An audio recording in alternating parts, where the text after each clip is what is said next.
তো ধ্বনিতত্ত্ব থেকে এটা হলো পার্ট 4 ভিডিও, ঠিক আছে। তো পার্ট 3-তে 3টা পার্ট দেখিয়েছি, আজকে পার্ট 4। এই পার্টে আমি স্বরসঙ্গতি কাকে বলে উদাহরণ সব বুঝিয়ে দাও, এই পার্টটা দেখিয়ে দেব।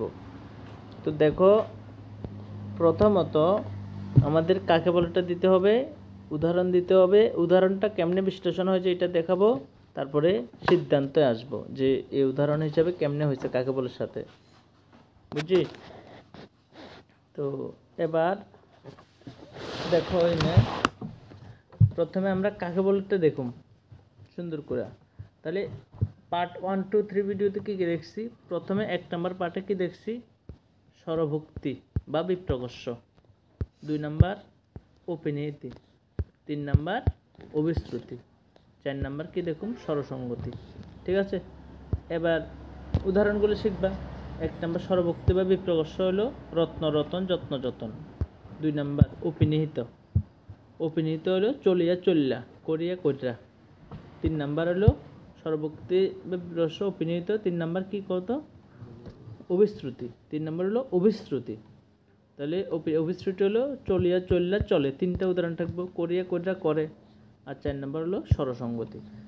কাকে বলার সাথে উদাহরণগুলো যদি শিখো, মানে এটা এর নামের সাথে শুধু উদাহরণ শিখলো, কাকে বলে বিশ্লেষণ সিদ্ধান্ত সব লিখতে পারবা। এই বিশ্লেষণটা কিন্তু মুখস্থর কিচ্ছু নাই, এটা থেকে তো এটা আয়ে একদম পুরো বুঝাই দিছি না কেমনে আয়ে, এটার উপর এটা মুখস্থর কিচ্ছু নাই কিন্তু। আমরা এটাও মুখস্থ, সিদ্ধান্ত মুখস্থর কিচ্ছু নাই, এই দুইটা থেকে এটা আয়ে কিন্তু। কেন, তাহলে আমরা মেনলি শিখুম শুধু 2টা জিনিস, একটা হলো কাকে বলে, একটা হলো উদাহরণ।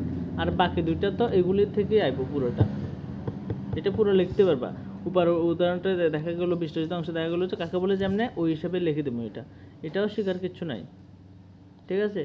তাহলে এবার কাকে বলেটা দেখি, যে স্বরসঙ্গতি ধ্বনি পরিবর্তনের যে বিশেষ নিয়মে উচ্চারণ সুবিধার জন্য অথবা অশিক্ষাজনিত কারণে, 2টা হতে পারে, অনেক হতে পারে। অশিক্ষাজনিত কারণে আমরা অনেকে স্কুল কমু, রেল স্টেশন না, স্টেশনের স্টেশন কমু। তো এটা আমরা অনেকে পারি, কিন্তু অশিক্ষাজনিত কারণে না জানতে মানে শিখি নাই বা বলি নাই, আগে শুনি নাই, এমন এর লেগেও তো কইতে পারি এইরকম। তো ধ্বনি পরিবর্তনের যে নিয়মে বিশেষত উচ্চারণ সুবিধার জন্য অথবা অশিক্ষাজনিত কারণে শব্দের মধ্যে পাশাপাশি থাকা স্বরধ্বনি যদি একে অপরের প্রভাবে বা পরস্পর প্রভাবে পরিবর্তিত হয়ে একই ধরনের স্বরধ্বনিতে পরিণত হয়ে উচ্চারিত, তারে কোনো স্বরসঙ্গতি। একদম সহজ। আমরা অনেকে কই না বিলাতি, তাহলে বিলাতিরে না কইয়া বিলেতি কই দেবো, বিলাতিরে না কইয়া বিলেতি কই দেবো। তাহলে আকার লতে আ আসে, কিন্তু হরে কিন্তু দুটোটা ওই বিলিতি, দুটোকে রসি রসি কইয়া উচ্চারণ করে এলাম।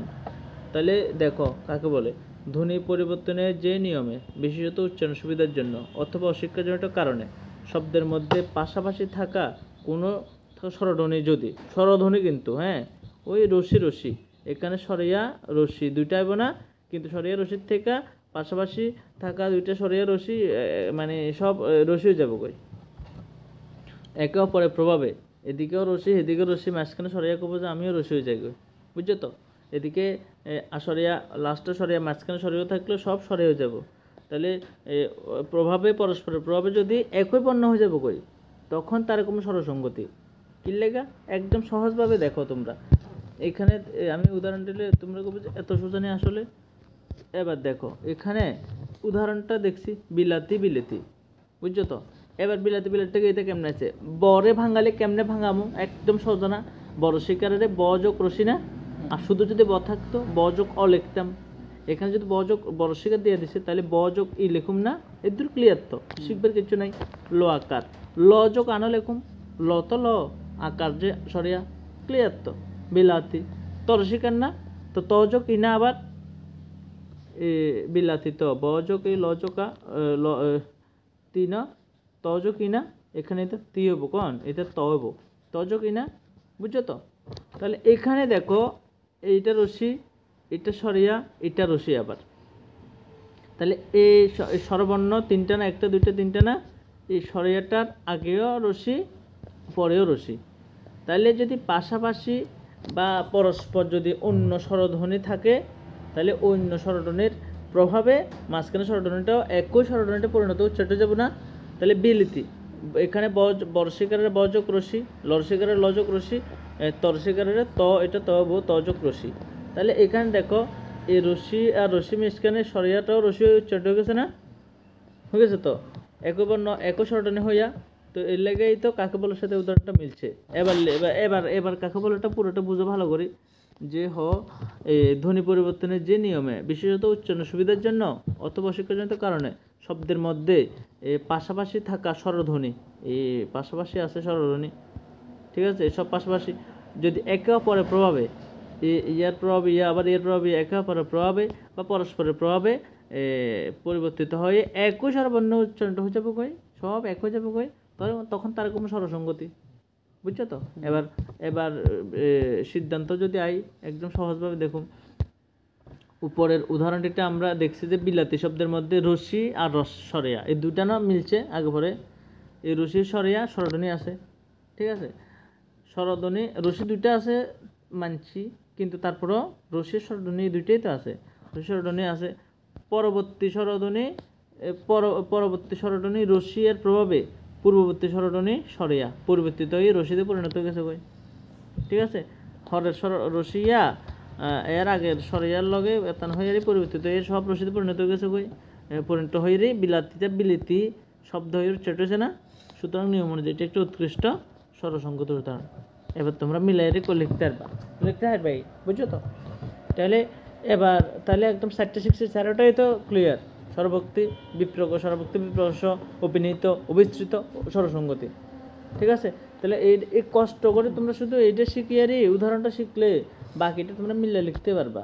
যতটুকু কঠিন এতটুকু কঠিন না। 3 3 আর 9 না, এই 9-এর মধ্যে 9-এ পাইতে পারো। অনেকে অনেকভাবে পড়াইব, অনেকে কইব যে কাকে বলে উদাহরণ দিলে বিস্তর, কিন্তু না, এটার পরেও উদাহরণ থেকে এটা আইব। এটা কেমন হবে, একেবারে সহজ।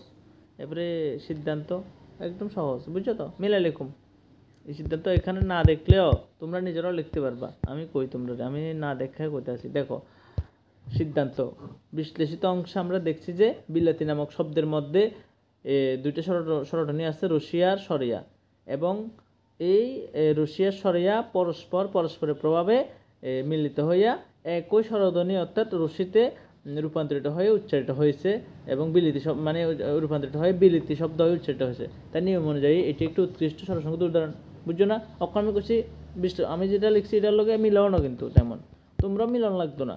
শিখলে তখন এগুলি নিজের থেকে লিখে নিতে পারবা, এত কঠিন না। তো এতটুকু আজকের জন্য, টাটা।